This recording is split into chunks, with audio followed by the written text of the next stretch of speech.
நல்லவன். லட்சுமி, புரிந்ததா? சக்தி, போதுமா? நாரதா, வாய்ப்படி. தந்தை, உண்மையற்ற வளராதே. தேவையில்லாமல் யாருக்கும் நீ பயப்படாதே. நான் இருக்கிறேன். சரி. நிதானமாக சிந்தித்து பின் தீர்க்கமாக பதில் சொல். உலகில் சிறந்தது கல்வியா? யார் சொன்னது? செல்வம் தானே சிறந்தது. அதற்கு நிகரேது? கல்வியின் அறிவே இல்லாத ஒருவன் செல்வச் சிறப்போடு சீமானாக வாழ்வானாகில் படித்த புலவன் அவனிடம் சென்று பாடி புகழ்ந்து பரிசுகள் பெறுவதை இன்று உலகில் காண்கின்றோமே. அது மட்டுமா? இன்னும் சொல்லு. பிறகர் இருவர் புகழ்ந்திட வேண்டும், விரல்கள் நிறைய மோதிர வேண்டும், அறையது தன்னில் பஞ்சேனும் பட்டேனும் இருந்தால் அவரின் கவிதை நஞ்சாய் வேம்பாய் இருந்தாலும் நன்று. போதுமா? அடே அப்பா, போதுமே. இதற்கு மேலும் சொல்ல வேண்டுமா? நாரதா, வல்லவன். செல்வ சிறப்பை இருவரும் கேட்டு புரிந்து கொண்டீர்களா? நாரதா, எங்க போகிறாய்? எங்கும் இல்லை. வாய்ப்படி. உத்தரவு. வந்தாயா? வந்தேன். பயந்தவன் போல் நடிக்காதே. இல்லை. கோள் சொல்லாதே. இல்லை. பொய் பேசாதே. இல்லை. புரிகிறதா? புரிகிறது. நிஜத்தை பேசு. நிதானம் தவறி நேருக்கு மாறாய் பதிலை சொல்லி மேலும் எனக்கு ஆத்திரத்தை உண்டாக்காது.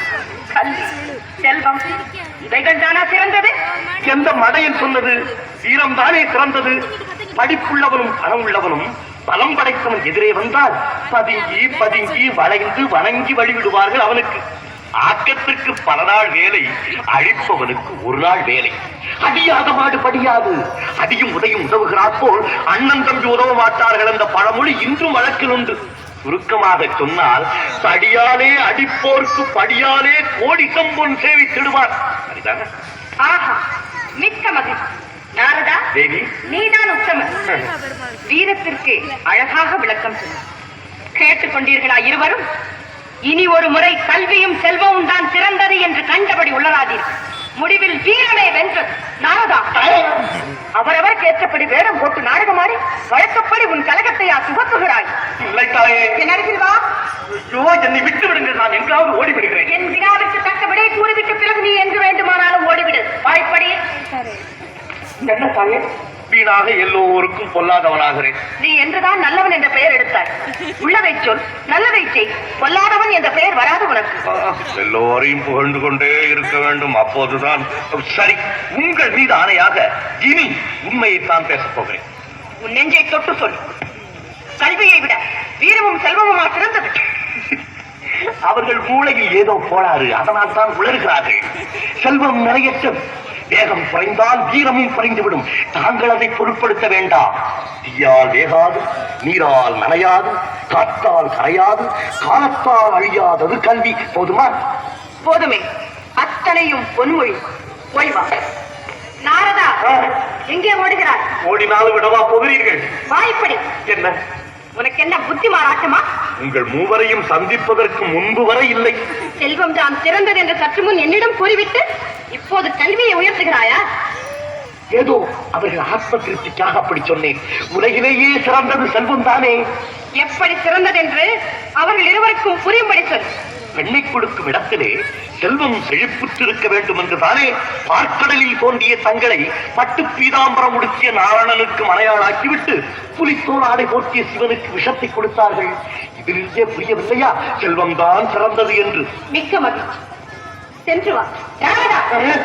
ஒரு அடி கூட நகரக்கூடாது. மறுமொழி கூறாமல் என் அருகில் வந்து நெல். என்ன தைரியம் உனக்கு? இருவர் மிரட்டலுக்கு பயந்து விட்டாயா? இல்லை, நான் புத்தியை ஒரு நிலையில் நிறுத்தி உண்மையை பேசு. சக்தியை விடவா கல்வியும் செல்வமும் சிறந்தது?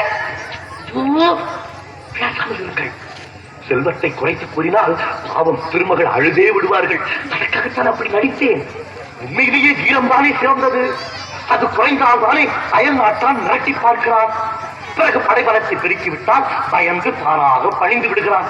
சுருக்கமாக சொன்னால் வில்லையும் வேலையும் வைத்துத்தானே இரு பெரும் காவியங்கள் உலவுகிறது உலகில். நாரதா, அழகாக சொன்னாய். இனி விளக்கமே தேவையில்லை. போய் வா.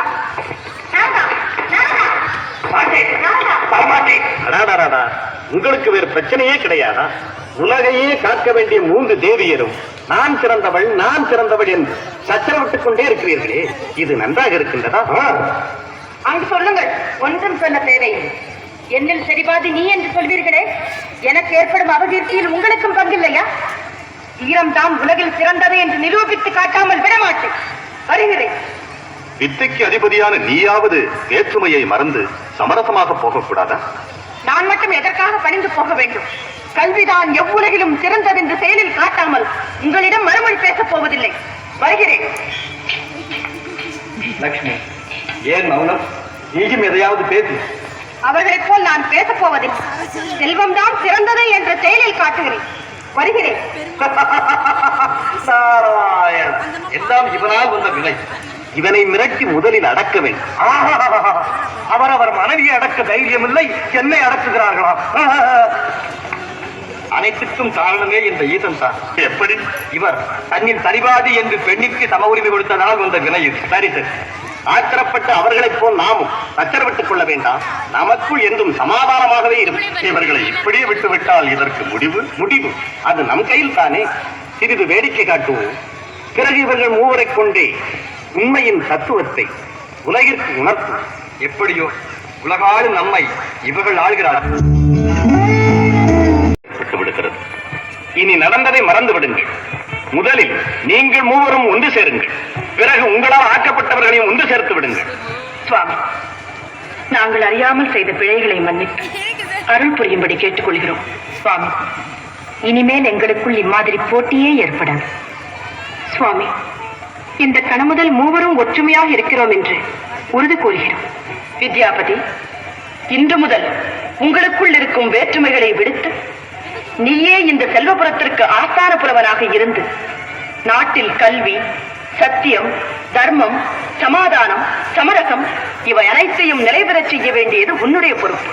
வீரமல்லா, நீங்கள் மூவரும் ஒற்றுமையாயிருப்பதோடு நீயே இந்த நாட்டின் தலைமை தளபதியாக இருந்து இந்த செல்வபுரத்தில் ஒரு பிடி மண்ணை கூட மாற்றான் அள்ளிச் செல்ல முடியாத அளவிற்கு பிறந்த நாட்டை காக்க வேண்டியது உன்னுடைய கடமை. செல்வாம்பிகை, உங்களுக்குள் இருக்கும் வேற்றுமை விடுத்து நீயே இந்த நாட்டிற்கு அரசியாகி வறுமை என்ற சொல்லே தலைகாட்ட முடியாத அளவிற்கு செய்து செல்வ சிறப்போடு ஆட்சி செய்ய வேண்டியது உன்னுடைய பொறுப்பு. எங்களது பூர்ண நல்லாட்சிகள். மீண்டும் எங்கள் மூவருக்குள் ஏதாவது கலகம் செய்யலாம் என்று மனக்கோட்டை கெட்டார். எங்களை ஒன்று சேர்த்த பெருமை உன்னையே சாரும். அதற்காக உனக்கு நன்றி. தேவி, ஒவ்வொரு நாட்டிற்கும் கல்வி வேண்டும். கல்வி மட்டும் இருந்தால் போதாது, வறுமையின்றி வாழ செல்வமும் வேண்டும். இவை இரண்டு மட்டும் செழிப்புற்று வீரம் குறைந்திருந்தால் அந்த நாடு மாற்றான் கைக்கு போய்விடும். ஆகவே கல்வி, செல்வம், வீரம் இம்மூன்றும் சேர்ந்ததுதான் ஒரு நன்னாடு. அதுவே பொன்னாடு.